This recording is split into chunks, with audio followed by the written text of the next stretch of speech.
नमस्कार प्यारे विद्यार्थियों, राजस्थान जीके स्टडी के एनएनएच पर आपका बहुत बहुत स्वागत और हार्दिक अभिनंदन है। तो कैसे हैं आप सब और कैसी चल रही है आपकी स्टडी।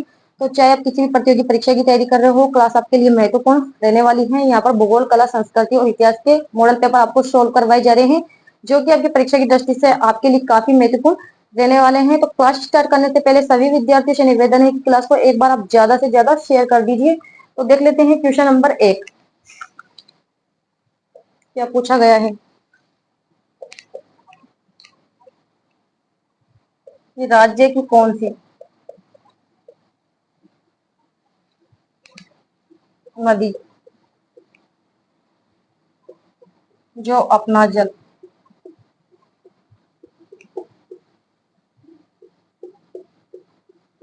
अरब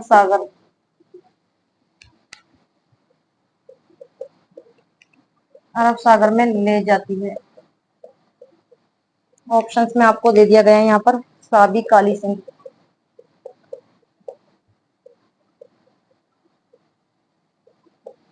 बी ऑप्शंस में आपको दिया गया है घग्गर, कांकरी। सी ऑप्शंस में आपको दिया गया है लूणी, माही। और डी ऑप्शंस में आपको दे दिया गया है बेड़च, कोठारी।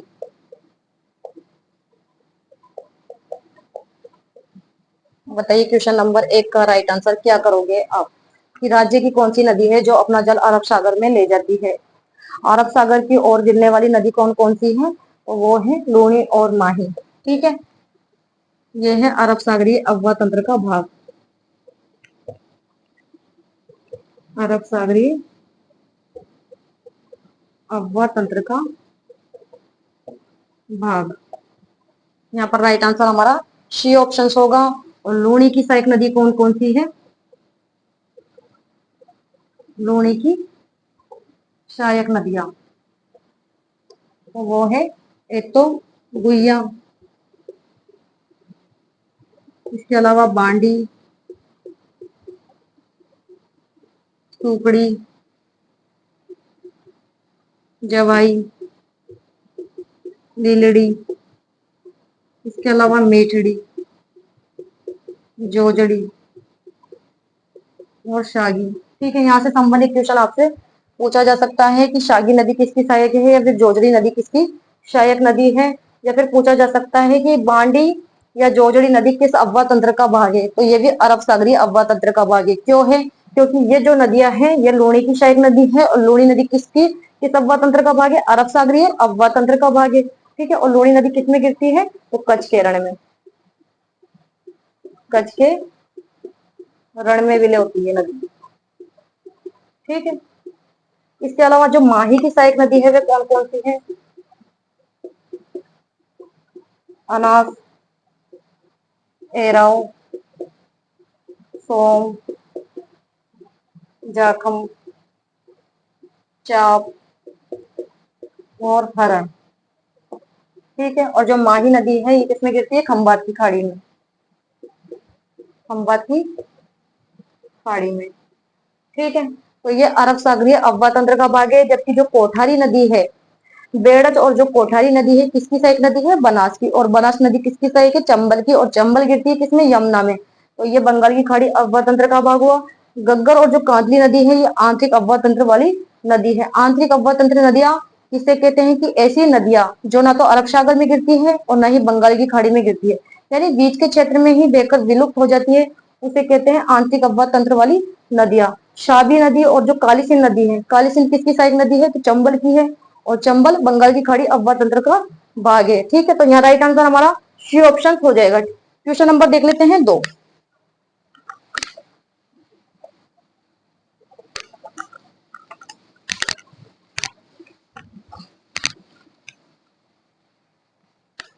क्वेश्चन नंबर 2 में आपसे क्या पूछा गया है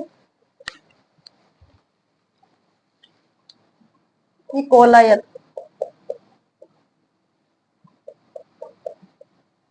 लिफ्ट नहर का नया नाम क्या है। यहाँ पर ऑप्शंस आपको दे दिए गए हैं वीर तेजा जी, पन्ना लाल, बारूपाल। सी ऑप्शंस में आपको दिया गया है गुरु जम्बेश्वर, और डी ऑप्शंस में आपको दिया गया है डॉक्टर करणी सिंह।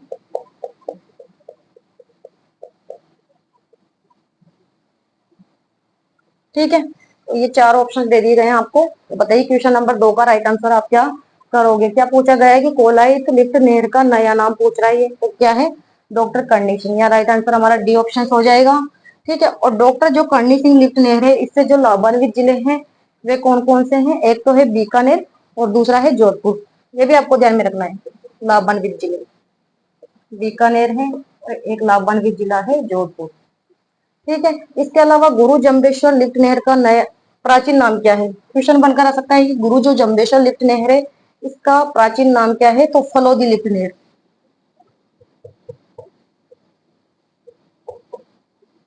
प्राचीन क्या नाम है, फलोदी लिफ्ट नहर। और फलोदी जो लिफ्ट नहर है, इससे लाभान्वित जिले कौन कौन से हैं। एक तो है जैसलमेर, जोधपुर और बीकानेर। ठीक है, तो ये इसका प्राचीन नाम है। इसी प्रकार से पन्ना लाल बारूपाल का प्राचीन क्या नाम है, तो इसका प्राचीन इस लेफ्ट नहर का क्या नाम है, गजनेर। गजनेर लिफ्ट नहर। और गजनेर लिफ्ट नहर से लाभान्वित जिले कौन कौन से हैं, तो बीकानेर और नागौर, ध्यान में रखना है, बीकानेर और नागौर। ठीक है, इसी प्रकार से वीर तेजाजी लिफ्ट नहर का प्राचीन क्या नाम है, तो इसका जो प्राचीन नाम है वो बताइए आप मुझे।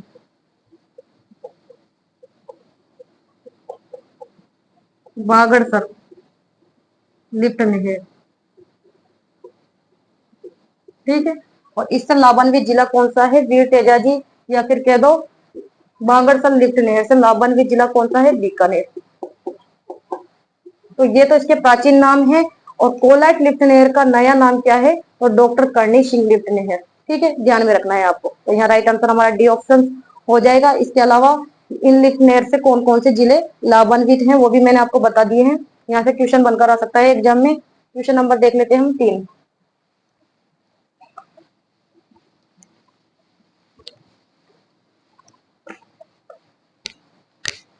क्वेश्चन नंबर 3 में आपसे क्या पूछा गया है, देख लेते हैं। कि पानी के पक्षियों के लिए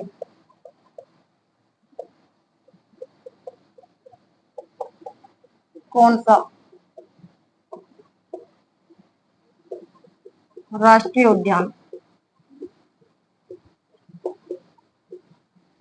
अंतरराष्ट्रीय स्तर पर प्रसिद्ध है। अंतरराष्ट्रीय स्तर पर प्रसिद्ध है। यहाँ पर आपको नाम दे दिए गए हैं, रणथंभौर। बी ऑप्शन में आपको दिया गया है सरिस्का। सी ऑप्शन में आपको दिया गया है माउंट आबू। और डी ऑप्शन में आपको दिया गया है केवला देव। बताइए क्वेश्चन नंबर 3 का राइट आंसर कि पानी की पक्षियों के लिए कौन सा राष्ट्रीय उद्यान है जो कि अंतरराष्ट्रीय स्तर पर प्रसिद्ध है। तो आप सभी जानते हैं इसका राइट आंसर क्या होगा, डी ऑप्शन केवलादेव। और जो केवलादेव राष्ट्रीय उद्यान है कहाँ पर है, भरतपुर में। ठीक है, और इसकी जो स्थापना है वे कब की गई थी, आप मुझे बताइए। केवलादेव राष्ट्रीय उद्यान, इसकी जो स्थापना है वे की गई थी 1956 में। और राष्ट्रीय उद्यान का इसको दर्जा कब दिया गया था, तो वो दिया गया था 1981 में। इसके अलावा क्वेश्चन बनकर आ सकता है कि इसे रामसर साइट में शामिल किया गया था केवलादेव को, तो कब शामिल किया गया था, 1981 में। ठीक है, रामसर साइट में इसे शामिल किया गया था 1981 में। इसके अलावा यूनेस्को द्वारा इसे शामिल किया गया था कब, 1985 में। क्वेश्चन बनकर आ सकता है कि केवलादेव राष्ट्रीय उद्यान को यूनेस्को द्वारा विश्व धरोहर की सूची में कब शामिल कर लिया गया था, तो 1985 में से शामिल कर लिया गया था। इसके अलावा जो केवलादेव राष्ट्रीय उद्यान है किसके लिए प्रसिद्ध है, यह है साइबेरियन सारस के लिए।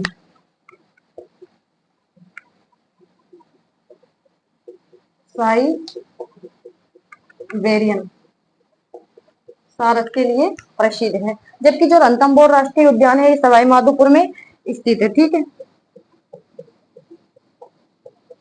सवाई माधोपुर में ये स्थित है और इसकी जो स्थापना है ये की गई थी कब?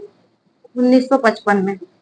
और इसे दर्जा दे दिया गया था कब राष्ट्रीय उद्यान का? तो 1980 में। ठीक है, इसके अलावा किसके लिए प्रसिद्ध है? बाघों के लिए प्रसिद्ध है। बाघों के लिए प्रसिद्ध है। इसके अलावा त्रिनेत्र गणेश मंदिर, त्रिनेत्र गणेश मंदिर के लिए रणथंभौर राष्ट्रीय उद्यान जाना जाता है। ठीक है, जबकि जो सरिस्का राष्ट्रीय उद्यान है ये है अलवर में और इसकी जो स्थापना है वे कब की गई थी? आप बताइए। सरिस्का राष्ट्रीय उद्यान की जो स्थापना है ये की गई थी 1955 में। और किसके लिए जाना जाता है? ये हरे कबूतरों के लिए। क्वेश्चन बनकर आ सकता है कि हरे कबूतरों के लिए कौन सा अभ्यारण्य प्रसिद्ध है? तो सरिस्का अभ्यारण्य प्रसिद्ध है हरे कबूतरों के लिए। या फिर हरे गर्दन वाले तोते, हरे गर्दन वाले तोतों के लिए प्रसिद्ध है। कौन सा अभ्यारण्य? सरिस्का अभ्यारण्य। जबकि जो माउंट आबू अभ्यारण्य है ये कहाँ पर है? सिरोही में। इसकी जो स्थापना है वे की गई थी कब? 2008 के अंतर्गत।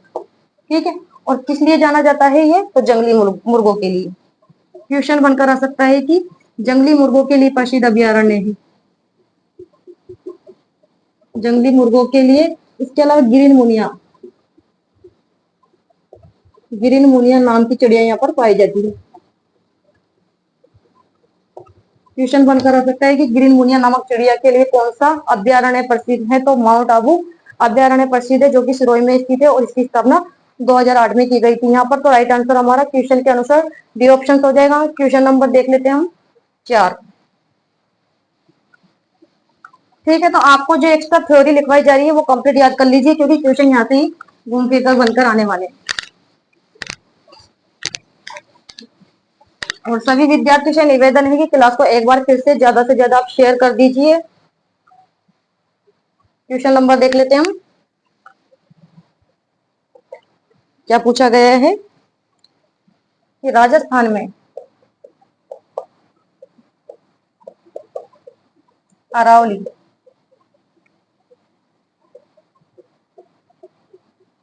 पर्वतमाला का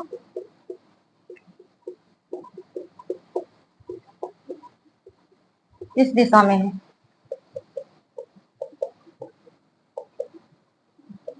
यहाँ पर ऑप्शंस आपको दे दिए गए हैं क्या क्या? पश्चिम से दक्षिण या दक्षिण पश्चिम से उत्तर पूर्व। सी ऑप्शंस में आपको दिया गया है दक्षिण पूर्व से उत्तर पश्चिम और डी ऑप्शंस में आपको दिया गया है उत्तर से दक्षिण। बताइए क्वेश्चन नंबर 4 का राइट आंसर कि राजस्थान में अरावली पर्वतमाला का विस्तार किस दिशा में है? ये बात राजस्थान की कर रहा है कि राजस्थान में अरावली पर्वतमाला का जो विस्तार है वे किस दिशा में है? तो किस दिशा में है अरावली पर्वतमाला का विस्तार? दक्षिण पश्चिम से उत्तर पूर्व की ओर। दक्षिण पश्चिम से उत्तर पूर्व की ओर। राइट आंसर बी ऑप्शन होगा। कैसे है देख लेते हैं राजस्थान के नक्शे के हिसाब से। ठीक है, अरावली जो पर्वतमाला है वह राजस्थान में कहां से प्रवेश करती है? तो सिरोही जिले से प्रवेश करती है। ठीक है, यहाँ से ये प्रवेश करती है अरावली पर्वतमाला और ये प्रवेश करते हुए जाती है खेतड़ी तक यानी झुंझुनू तक। तो इसका जो विस्तार है वे किस तरफ है ये बताइए आप मुझे। इसका जो विस्तार है वे दक्षिण पश्चिम से उत्तर पूर्व की ओर जा रही है। देखिए आप राजस्थान के नक्शे के हिसाब से ये सिरोही से प्रवेश करती है और कहां तक जाती है? खेतड़ी झुंझुनू तक। तो दक्षिण पश्चिम से ये उत्तर पूर्व की ओर बढ़ रही है। ठीक है, तो हमारा राइट आंसर यहाँ पर बी ऑप्शन होगा। अगर हम इसके कुल लंबाई की बात करते हैं अरावली पर्वतमाला की, अरावली इसकी जो कुल लंबाई है वो कितनी है? 692 किलोमीटर है। ठीक है, और इसकी जो ऊंचाई है 930 मीटर है। ठीक है, और राजस्थान में इसकी कुल लंबाई राजस्थान में इसकी कुल लंबाई कितनी है? तो 550 किलोमीटर है। ठीक है, और ये राजस्थान को कितने भागों में विभक्त कर रही है? 2 भागों में। राजस्थान को 2 भागों में बांटती है। ठीक है, सबसे प्राचीन भौतिक प्रदेश कौन सा है? तो अरावली। सबसे प्राचीन भौतिक प्रदेश क्वेश्चन बनकर आ सकता है, तो वो है अरावली पर्वतमाला। ठीक है, और अरावली जो पर्वतमाला है इसका जो क्षेत्रफल है वे कितना है? बताइए। अरावली जो पर्वतमाला है इसका क्षेत्रफल कितना है? 9%। और यहाँ पर जनसंख्या कितनी निवास करती है? 10%। यहाँ पर किस प्रकार की जलवायु पाई जाती है अरावली में? अरावली की बात कर रहे हैं यहाँ पर हम। यहाँ पर किस प्रकार की जलवायु पाई जाती है? उप आर्द्र। ठीक है, और किस प्रकार की मिट्टी पाई जाती है अरावली पर्वतमाला में? तो यहाँ पर पाई जाती है पर्वतीय मृदा। ठीक है, और ये अरावली जो पर्वतमाला है यह अवशिष्ट पर्वतमाला के रूप में विद्यमान है। ठीक है, तो यहाँ से क्वेश्चन बनकर एग्जाम के अंदर आ सकता है कि राजस्थान का सबसे प्राचीन भौतिक प्रदेश है अरावली पर्वतमाला है। अरावली पर्वतमाला राजस्थान को 2 भागों में विभक्त करती है। ठीक है, जल के विभाजन का कार्य भी अरावली पर्वतमाला ही करती है। इसका क्षेत्रफल कितना है? 9%। 10% जनसंख्या निवास करती है। किस प्रकार की जलवायु पाई जाती है? किस प्रकार की मिट्टी पाई जाती है यहाँ पर? ठीक है, इसकी कुल लंबाई कितनी है? और राजस्थान में अरावली जो पर्वतमाला का विस्तार क्वेश्चन बनकर आ सकता है, इसका विस्तार राजस्थान में कहां से कहां तक है? सिरोही से खेतड़ी तक। ये बात भी आपको ध्यान में रखनी है। तो यहाँ राइट आंसर हमारा बी ऑप्शन हो जाएगा। क्वेश्चन नंबर देख लेते हैं हम यहाँ पर 5।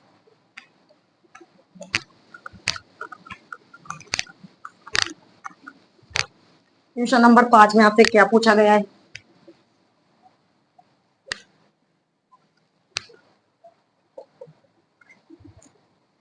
कि निम्न में से किस शहर को राजस्थान का औद्योगिक शहर कहते हैं?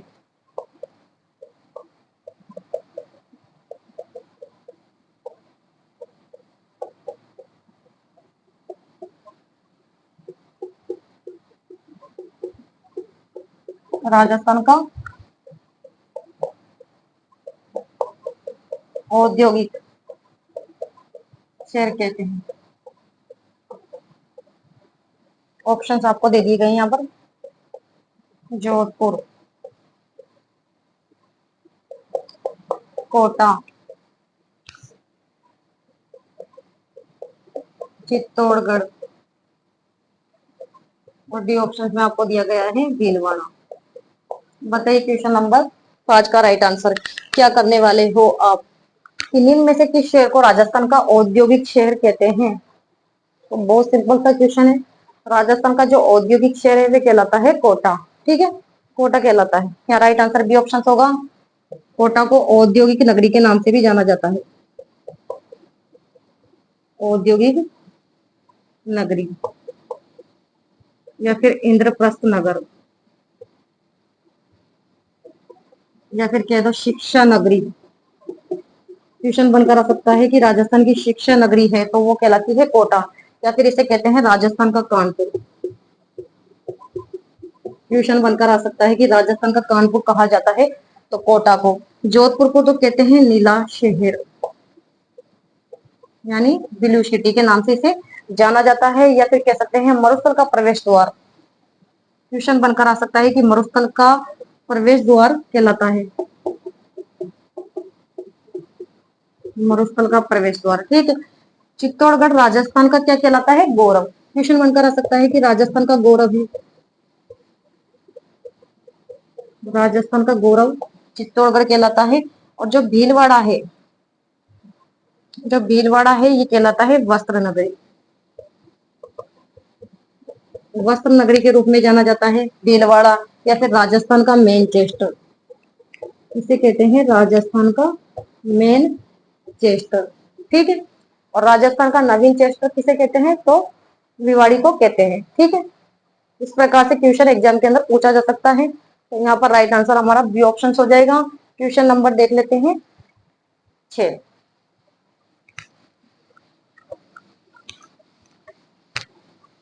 यहाँ पर 10 ट्यूशनों के माध्यम से कम आपके 25 या 30 ट्यूशन आराम से सोल्व हो रहे हैं। ठीक है, क्वेश्चन नंबर देख लेते हैं हम 6। क्या पूछा गया है कि तेजा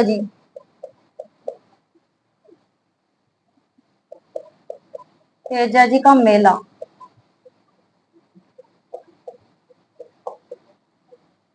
आयोजित किया जाता है, आयोजित किया जाता है। ऑप्शंस दे दिए गए हैं आपको, डेगाना। बी ऑप्शंस में आपको दिया गया है मेड़ता। सी ऑप्शंस में आपको दिया गया है गोठ मांगलोड। और डी ऑप्शंस में यहाँ दे दिया गया है क्या, परबतसर। बताइए क्वेश्चन नंबर 6 का राइट आंसर कि तेजाजी का मेला आयोजित किया जाता है कहाँ पर, कौन सी जगह पर तेजाजी के मेले का आयोजन होता है। तो आप सभी जानते हैं इसका राइट आंसर परबतसर। यहाँ राइट आंसर हमारा डी ऑप्शन हो जाएगा। ठीक है, और जो तेजाजी का मेला है वे कौन सी तिथि को बढ़ता है ये बताइए आप मुझे। क्वेश्चन बनकर आ जाएगी तेजाजी का जो मेला है वे कौन सी तिथि को बढ़ता है, तो भाद्रपद शुक्ल दशमी को, भाद्रपद शुक्ल दशमी को इनका मेला लगता है। ठीक है, तेजाजी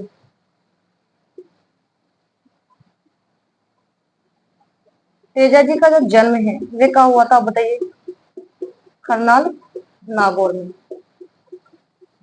और इनकी जो कार्यस्थली है, क्वेश्चन बनकर आ सकता है कि तेजाजी की जो कार्यस्थली है वे कौन सी है, तो बाशी दुगारी बूंदी, ध्यान में रखना है आपको। बासी दुगारी बूंदी में है इनकी जो कार्यस्थली है।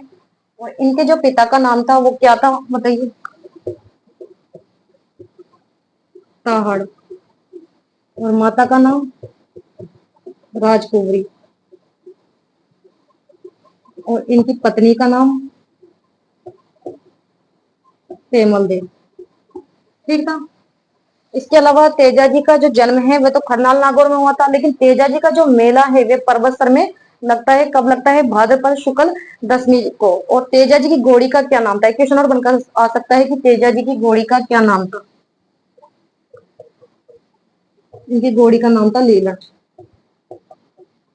ठीक है, और जो तेजाजी है इन्हें जानते हैं काला बाला के नाम से, काला बाला के नाम से भी जाना जाता है, या फिर कृषि कार्य उपासक देवता है ये, कौन, तेजाजी। ठीक है, तो यहाँ से क्वेश्चन बनकर एग्जाम के अंदर पूछे जा सकते हैं कि तेजाजी के पिता का क्या नाम है, या फिर पत्नी का क्या नाम है, या फिर माता का नाम क्या है, या इनका जन्म कहाँ हुआ था, या इनका मेला कब लगता है। ठीक है, और इनकी जो कार्यस्थली है वे क्या है, इनकी घोड़ी का क्या नाम है, तो यहाँ से क्वेश्चन बनकर आ सकते हैं। ठीक है, इसके अलावा लाचा नामक गोजरी की गायों की रक्षा भी की थी इन्होंने। लाचा नामक गोजरी गायों की रक्षा के लिए इन्होंने किससे युद्ध किया था, मेर मेणाओं से युद्ध,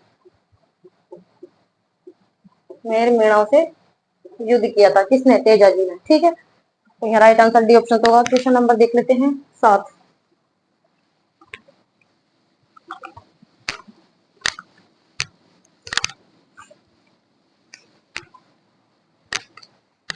क्वेश्चन नंबर 7 में आपसे क्या पूछा गया है कि राजस्थान में रीति रिवाजों में मोसर किसे कहा जाता है। राजस्थान रीति रिवाजों में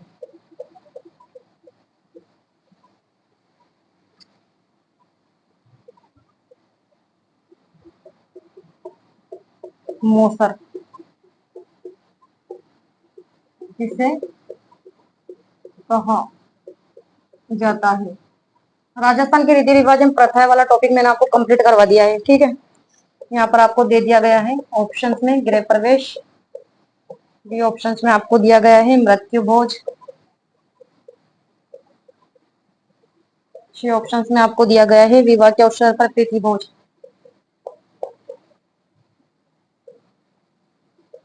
विवाह के अवसर पर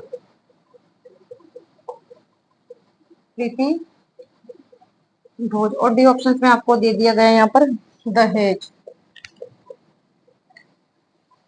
बताइए कि राजस्थान के रीति रिवाजों में मौसर किसे कहा जाता है। तो ये वाला टॉपिक मैंने आपको कंप्लीट करवा दिया है, राजस्थान के रीति रिवाज एवं प्रथाएं। जिन विद्यार्थियों ने ये टॉपिक कंप्लीट नहीं किया है वो कर लीजिए। तो मौसर किसे कहते हैं बताइए, मृत्यु भोज को। या राइट आंसर हमारा बी ऑप्शन हो जाएगा। गृह प्रवेश, यानी जब नया घर बनता है और नए घर में प्रवेश करते हैं तो उस समय कौन सा फंक्शन किया जाता है, नागल। ठीक, गृह प्रवेश की जो रस्म होती है उस समय तो नागल कार्यक्रम है जो कि आयोजित होता है। ठीक है, नया जब मकान बनता है तो जब गृह प्रवेश करते हैं तो नागल की रस्म होती है। और राजस्थान में मोसर, मोसर कहते हैं मृत्यु भोज। ठीक है, विवाह के अवसर पर जो प्रीति भोज रखा जाता है उसे कहते हैं बड़ार। क्वेश्चन बनकर आ सकता है कि बड़ार क्या है। तो विवाह के अवसर पर प्रीति भोज का आयोजन किया जाता है।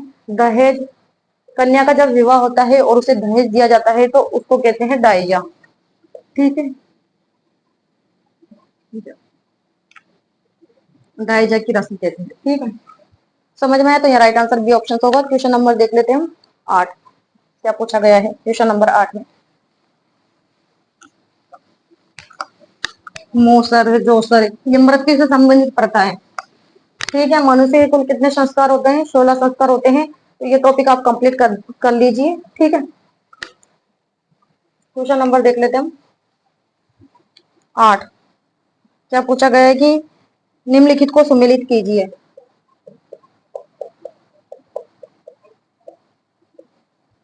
तो सुमेलित कीजिए, यहाँ पर क्या दे दिया गया है आपको, रामकृष्ण संप्रदाय की शाखाएं दी गई है आपको यहाँ पर। रामकृष्ण संप्रदाय की शाखा, और यहाँ पर दे दिया गया है आपको प्रवर्तक। ठीक है, ए ऑप्शन में आपको दिया गया है सिंहस्थल,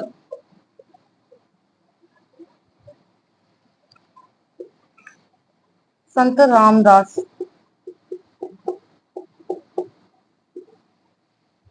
डी ऑप्शन में आपको दिया गया है रेण शाखा, और रेण शाखा का आपको दे दिया गया है यहाँ पर संत हरि रामदास, हरि राम दास। सी ऑप्शन में आपको दे दी गई है शाखा खेड़ापा, संत रामदास। और डी ऑप्शन में आपको यहाँ दे दिया गया है शाहपुरा, शाहपुरा शाखा संत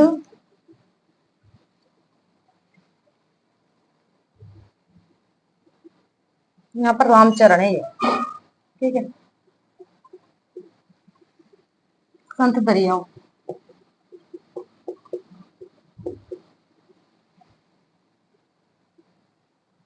बताइए क्वेश्चन नंबर 8 का राइट आंसर, सुमेलित करो इसे आप।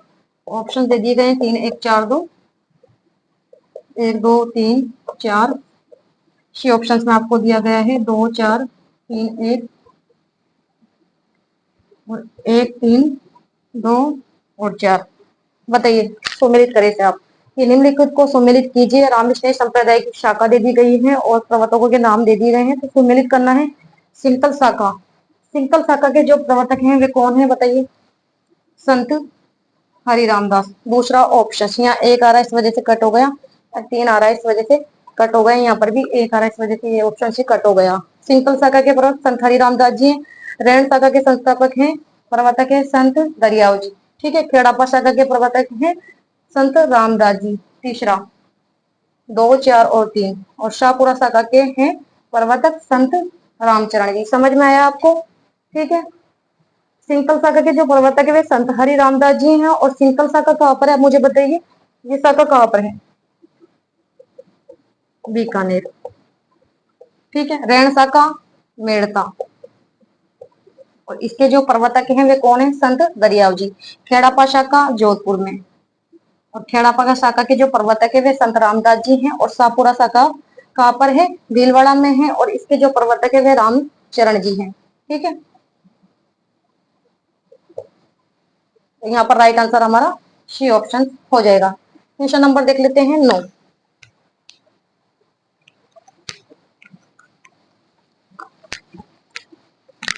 तो इस प्रकार से आपको है जो कि राम स्नेह संप्रदाय की जो कि प्रमुख पीठे भी दी जा सकती है, उनके प्रवर्तक भी दिए जा सकते हैं, तथा ये शाखा कहाँ कहाँ पर है, इस प्रकार से आपको क्वेश्चन बना के एग्जाम के अंदर पूछा जा सकता है। क्वेश्चन नंबर देख लेते हैं हम 9। शगत राशो के लेखक हैं।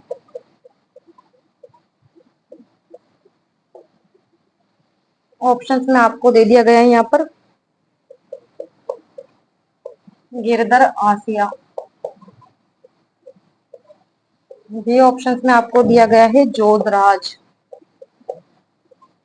सी ऑप्शंस में आपको दे दिया गया है सूर्यमल मिश्रण, और डी ऑप्शंस में आपको यहाँ क्या दिया गया है दलपत विजय। दलपत विजय, बताइए क्वेश्चन नंबर 9 का राइट आंसर। इस सगत रासों के लेखक हैं। रचनाओं से संबंधित क्वेश्चन भी एग्जाम के अंदर पूछा जाता है। सगत रासों की जो रचना है वो गिरधर आसिया के द्वारा की गई है, या राइट आंसर ए ऑप्शन हो जाएगा हमारा। ठीक है, जोधराज, जोधराज के द्वारा तो किसकी रचना की गई है, हम्मीर रासो, हम्मीर रासो की रचना की गई है जोधराज के द्वारा। ठीक है, या फिर क्वेश्चन बनकर आ सकता है कि हम्मीर महाकाव्य की रचना किसके द्वारा की गई है, हम्मीर महाकाव्य, इसकी रचना की है नयन चंद्र सूरी ने। इसके अलावा हम्मीर हट, और हम्मीर हट की रचना की है चंद्रशेखर के द्वारा। ठीक है, और हम्मीर रासो की रचना जोधराज के द्वारा। सूर्यमल मिश्रण की पश्चिम रचना कौन कौन सी है, वंश भास्कर, वीर सतसई, राम रंजाट, और छंदोमयुक्त सती रासो। इसकी रचना सूर्यमल मिश्रण ने की थी, और सूर्यमल मिश्रण का जन्म कहाँ हुआ था, बूंदी के हरना गांव में हुआ था। ये राम सिंह के दरबारी कवि थे। दलपत विजय के द्वारा तो खुमार रासो की रचना की गई है। ठीक है, खुमार रासो क्वेश्चन बनकर आ सकता है कि खुमार रासो की रचना किसने की है, तो दलपत विजय। यहाँ राइट आंसर हमारा ए ऑप्शन हो जाएगा। क्वेश्चन पूछा गया कि सगत रासो के लेखक हैं, तो गिरधर आसिया। क्वेश्चन नंबर 10 देख लेते हैं।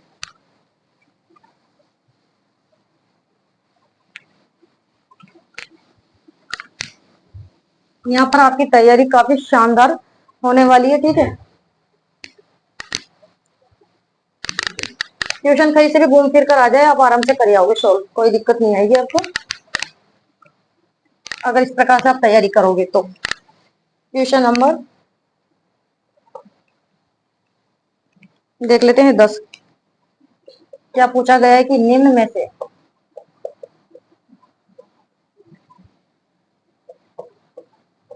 राजपूताना,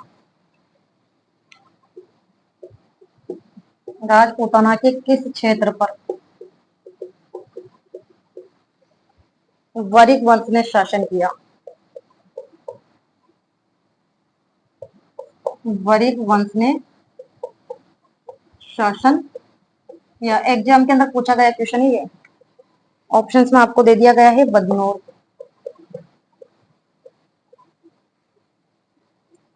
अलवर, सी ऑप्शंस में आपको दिया गया है बयाना, और डी ऑप्शंस में आपको दे दिया गया है यहाँ पर ओसिया। बताइए क्वेश्चन नंबर 10 का राइट आंसर आप क्या करने वाले हो कि निम्न में से राजपूताना के किस क्षेत्र पर वरिक वंश ने शासन किया, तो वरिक वंश ने कहां पर शासन किया था, बयाना। या राइट आंसर हमारा सी ऑप्शन हो जाएगा। ठीक है, ओशिया, ओशिया के जो हरिहर मंदिर है, ओशिया एक यहाँ पर दिया गया है ऑप्शन में। ओशिया के जो हरिहर मंदिर हैं ये किस शैली में निर्मित है, बताइए आप। किस शैली में बने हुए मंदिर हैं? तो आपको ध्यान में रखना है गुर्जर प्रतिहार। गुर्जर प्रतिहार कालीन शैली में निर्मित मंदिर है ये, ठीक है। ओशिया के हरिहर मंदिर। इसके अलावा अलवर में तो 80 खंभों की छतरी है। 80 खंभों की छतरी है अलवर में। 84 खंभों की छतरी बूंदी में स्थित है, ठीक है। इसके अलावा जो बदनौर है, क्वेश्चन बनकर आ सकता है कि बदनौर का जो युद्ध है वे कब हुआ था? तो कब हुआ था बदनौर का युद्ध और किन किन के बीच में हुआ था? यहाँ पर देख लेते हैं अपन बदनौर। बदनौर का युद्ध, तो बदनौर का युद्ध हुआ था 1456 में, ठीक है। किस किस के बीच में हुआ था युद्ध? एक तो हुआ था महाराणा कुंभा, महाराणा कुंभा। इसके अलावा महमूद, दिखाई तो दे रहा है ना, महमूद खिलजी प्रथम के बीच में हुआ था, जिसमें महाराणा कुंभा की क्या होती है? विजय होती है इस युद्ध में। कब हुआ था? 1456 में युद्ध, ठीक है। और महाराणा कुंभा के द्वारा बदनौर में कौन से मंदिर का निर्माण करवाया गया था? तो आपको ध्यान में रखना है कुशाल माता। कुशाल माता, कुशाल माता का जो मंदिर है ये कहाँ पर है? बदनौर, ठीक है, ब्यावर। इसका जो निर्माता है कुशाल माता के मंदिर का निर्माता कौन है? महाराणा कुंभा, ध्यान में रखना है आपको, ठीक है। और बदनौर का युद्ध कब हुआ था? 1456 में। किस किस के बीच में हुआ था? महाराणा कुंभा और महमूद खिलजी प्रथम के बीच में होता है, जिसमें महाराणा कुंभा की विजय होती है और उसी के उपलक्ष्य में इनके द्वारा जो कि कुशल माता के मंदिर का निर्माण करवाया जाता है, ठीक है। और ये मंदिर कहाँ पर है? बदनौर ब्यावर में स्थित है। तो यहाँ पर तो राइट आंसर हमारा ट्यूशन के अकॉर्डिंग सी हो जाएगा, ठीक है। Right answer C option. तो आज के 10 क्वेश्चन हमने सोल्व कर लिए हैं और सभी विद्यार्थियों से निवेदन है कि क्लास अगर आपको अच्छी लगी हो तो लाइक करो, शेयर करो एंड चैनल को सब्सक्राइब करना ना भूले। तो नेक्स्ट क्लास में मिलते हैं, तब तक के लिए धन्यवाद। Thank you so much.